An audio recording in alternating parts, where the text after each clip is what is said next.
السلام علیکم. ښه راغلاست یو نوې ویډیو ته. نن یو ډیره مهمه او ګټوره ویډیو ده چې زیات وخت مو په کار راځي. هغه داسې چې که چیرته ستاسو یو کوم خپلوان یا ستاسو خپل هم کوم مشکل لرئ په موبایل کې ستاسو کوم اپس نشئ انسټالولی یا کوم سیټینګ نشئ کولی او یا هم دارنګه چې دی نور کوم ستونزې سره مخامخ شوئ چې تر څو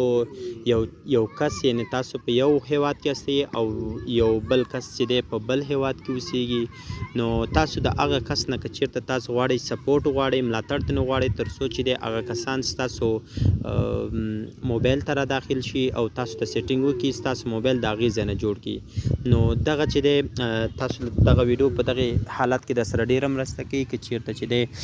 فار اگزامپل دلته چې دی یو اپس دی فار اگزامپل یو کس دی او هغه ستونزه لري هغه چې دی اصلا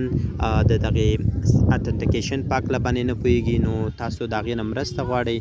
نو هغه اوس په یو هیواد او ته په بل هیواد کې، نو هغې ته څنګه چانس ورکولی شي تر څو ستا کمپیوټر ته داخل شي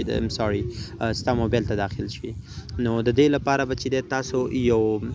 دوه اپلیکیشن ضرور دی چې یو دا او یو بل چې دی دغه دوه اپلیکیشن چې یو ته اصلا ویل کېږي ویو ټیم ویور ویل کېږي او بل ته ویل کېږي کویک سپورټ. دواړه به چې دی تاسو د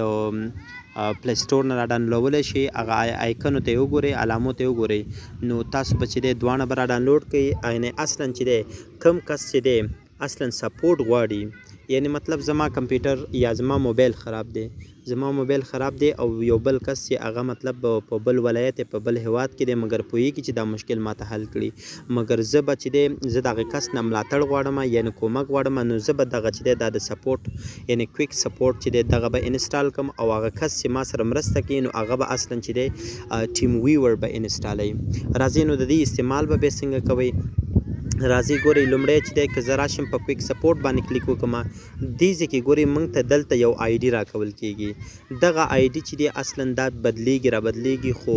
تاسو به دغه آی ډي راواخلئ او دغلته یې د شیر بټن لیکلي یا یې کاپي کړئ یا یې شیر کړئ. دې شیر باندې به کلیک وکړئ او هغه کس چې تاسو سره مرسته کوي هغې ته به دا چې دی سینډ کړئ یا د وټساپ یا مطلب چې دی د مسنجر خو د هر لارې نه تاسو کولی شئ هغې سره شیر یې کړئ. چې دا مو کله شیر کړئ همدغه کوډ همدغه نمبر چې دی هغه کس راغلي کوم کس چې تاسو سره مرسته کوي او هغه چې دی بیا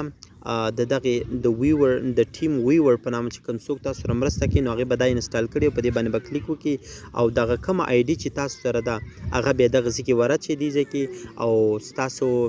د کمپیوټر د موبایل څومره کنټرولینګ چې دی او یا د دې هغه کوم سکرین چې دی دا به د هغې سره لاګین شي کوم سیټینګ چې کوي هر څه چې کوي